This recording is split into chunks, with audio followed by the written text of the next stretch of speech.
Takribani watu 27 wamepoteza maisha na wengine kadhaa pia kujeruhiwa kufuatia moto mkubwa ambao umeteketeza baa maarufu jijini Bangkok nchini Thailand, katika tukio ambalo lilitokea usiku wa kuamkia Jumapili. Ilikuwa ni Julai 12 ya mwaka 2026, na kwa mujibu wa mamlaka za Thailand, moto huo pia ulizuka ghafla wakati baa hiyo pia ikiwa imejaa wateja ambao walikuwa wakiburudika, jambo ambalo lilisababisha taharuki kubwa, huko pia watu wakijaribu kuokoa maisha yao.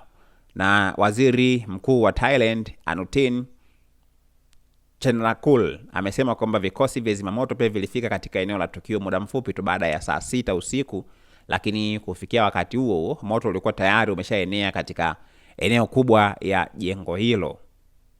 Na mashuhuda wanasema kwamba hali ilikuwa ya kutisha. Wateja wengi pia walikimbilia kwenye mlango mkuu wa kutokea, lakini walikuta tayari umezingirwa na moto mkali, hali ambayo iliwafanya pia baadhi yao kushindwa kutoka kwa wakati. Na video pia ambazo zimekuwa zikisambaa katika mitandao ya kijamii, ambazo bado pia hazijathibitishwa rasmi na mamlaka, zinaonesha moshi mzito sana na miali mikubwa sana ya moto ikifuka katika jengo hilo, huku pia watu wakipiga makelele na kukimbia pia kuweza kujiokoa. Katika moja kati ya video hizo pia mwanamke anaonekana akianguka chini kutokana na taharuki kabla ya kusimama tena na kuendelea kukimbia.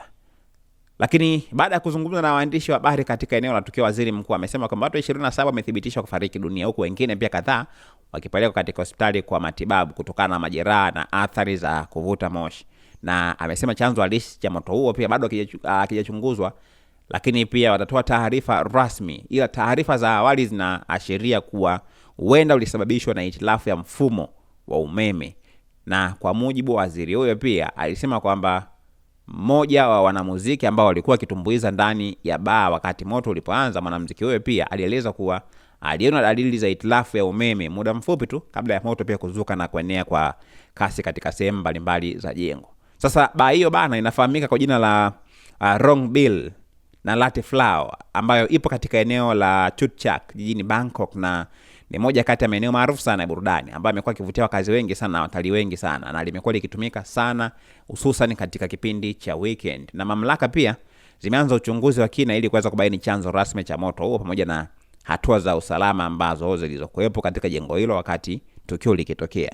Na tukio hilo limeacha simanzi kubwa sana nchini Thailand, huku pia familia za waathirika zikiendelea kutambua miili ya wapendwa wao, na serikali ikiahidi kufanya uchunguzi wa kina ili pia kuweza kuzuia maafa kama hayo kuweza kujirudia tena. Una maoni gani na mtazamo gani kuhusiana na habari hii? Usiache kutoa comment yako hapa, lakini pia kushare pamoja na like. Usisahau pia kusubscribe channel yetu ya YouTube ambayo inasomeka Dodoma TV.